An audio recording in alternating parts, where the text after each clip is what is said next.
Ce deuxième congrès, sinon conclave, organisé par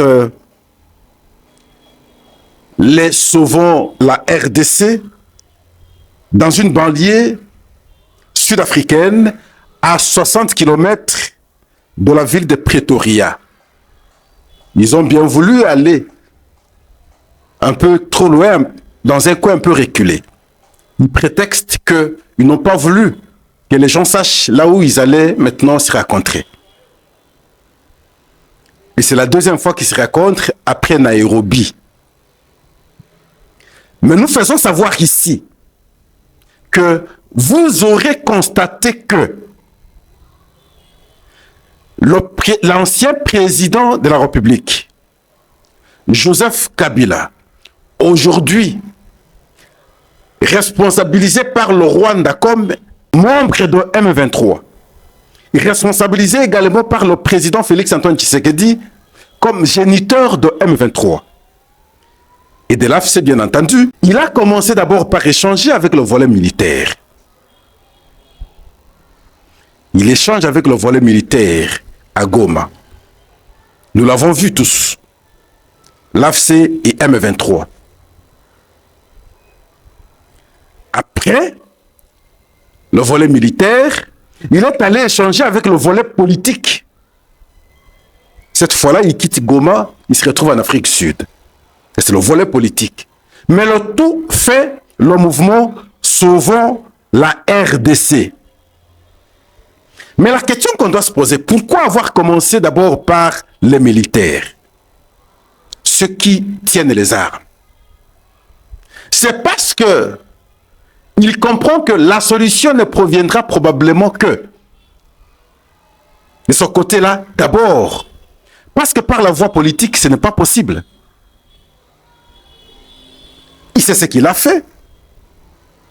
Il sait qu'il n'est pas intégré. Il sait qu'il n'est pas accepté. Il faut commencer par la voie militaire. Lui pense que toute solution, pour que son cas soit résolu, il faut passer par les voies militaires. Dans quel contexte? Dans le contexte où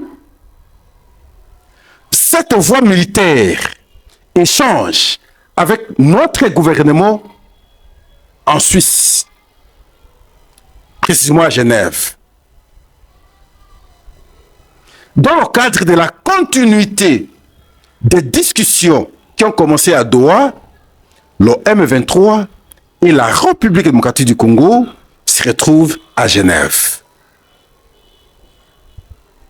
Donc, il a commencé par échanger d'abord avec l'aile militaire sur toutes ces questions. Bientôt, vous serez à Genève. Bientôt, vous serez à Doha. Voici ce que vous allez dire. Bon, sur le plan militaire, il faut ceci, il faut ceci. Vous savez bien que le Rwanda, trop menacé aujourd'hui, il y a des sanctions qui tombent.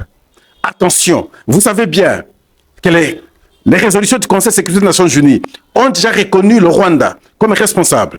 Vous savez bien qu'il y a des accords qui sont signés entre la République démocratique du Congo et les États-Unis. Attention, voici ce que vous devez faire. Nous pensons ceci, cela. Allez.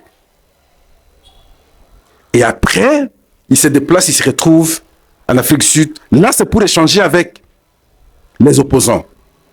Quand je vois les Franck Diongo, ça fait mal. Je regrette pourquoi je l'ai défendu, Franck Diongo, à son temps.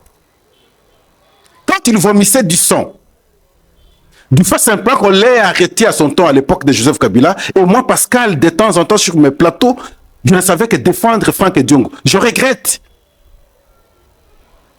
Alors, je peux déduire que c'était un jeu. Comment comprendre aujourd'hui? Il devient son allié, quelles que soient les conditions.